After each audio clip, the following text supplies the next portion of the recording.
Намираме се тук в студио HQ7, на площадката, на която се заснемат пощенските картички за Eurovision Song Contest. Помещението разполага с общо 260 квадратни метра LED-та, разпределени на 5 различни повърхности. Употребяваме една голяма и свита стена, която се вижда на заден план през този прозорец. На тавана също сме поставили допълнителна LED стена. Разполагаме с ровър, който използваме както за директно, така и за индиректно осветление. Имаме също така и една площадка, където се използва Sony Verona стена. Това е един нов вид LED стена с минимален пиксел пич и отлични цветни и черно-бели стойности. На тази площадка изпълнителят застава директно пред това истинско огледало и бива заснет през рамото, как премахва картичката от огледалото. В този случай главният принос на виртуалната продукция е, че една част от снимачната площадка се намира в реалния свят, а другата в виртуалният. И LED стената, която виждате тук, представлява, така да кажем, този праг към виртуалния свят. Но трябва да бъде така заснето, и това е технически същественият елемент на тази снимачна площадка, че движението на камерата да бъде правилно възпроизведено съгласно гледната точка и параксалното изменение. За тази цел използваме един нов вид тракинг система на фирмата Sony, наречен Oculus, което значи, че във всеки един момент системата ни знае точно къде е разположена камерата в помещението и на коя посока гледа. Чрез този порядък от ускорители ние може да изчисли точно в коя посока да се завърти за следващия кадър. Това, което правим ние, е да разтълкуваме всичката информация, събрана от Oculus сенсорите в помещението и с помощта на нашата Screen Management система Pixera изчисляваме как би изглеждала огледалната трансформация, така че пространството около изпълнителя да се вижда от правилната перспектива.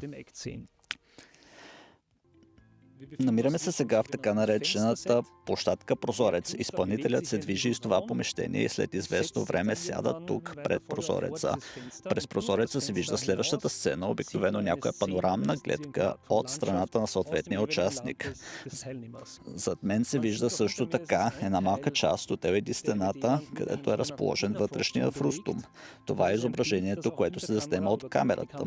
И от всяка страна, отгоре, отдолу, отляво и отдясно се намира външния фрустум, който използваме за да създадем един вид външно осветление. Това значи, че заедно с този кадър, който вижда камерата, можем да добавим през прозореца истинска светлина и истински цветове в помещението.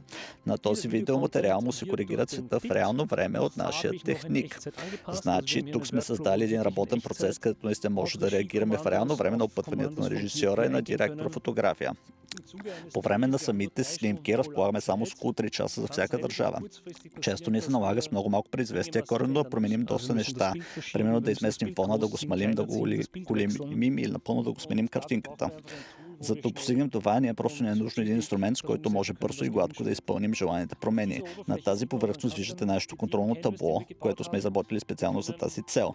Само с едно натиска на копчето може бързо да се прехвърлим от една държава на следващата. Способни сме да изместим кадрите върху всяка една от LED стените, да ги оголемим, да ги смалим, да ги завъртим. Имаме, значи, способността да изпълним всяка възможна манипулация, от която се нуждаем. И всичко това чрез това специално създадено контролно табло, което на теория може да се използва дори и от пълен аматьор. Общо взето може да се каже, че през тази система ни позволява да се погрижим за 3 ключови фактори. Действаме много бързо, в рамките на броени секунди може да сменим от една сцена на друга. Способни сме да създадем за изпълнителя усещането, че наистина се намират в въпросното помещение, защото фонът, който сме възпроизвели, е видим за всички на самата площадка. Може да избегнем green spills и други подобни проблеми, които възникват чрез употребата на зелен екран. И друга важна точка, свързана с разходите. Много от нещата, които принципно се добавят по време на постпродукция, ние ги възпроизвеждаме директно на снимачната площадка. Това значи, че по време на постпродукцията не ни се налага да правим маскиране и да симулираме триизмерно движение на камерите. Всичко това вече е заснето на лентите и самата постпродукция наистина остава само да се монтира.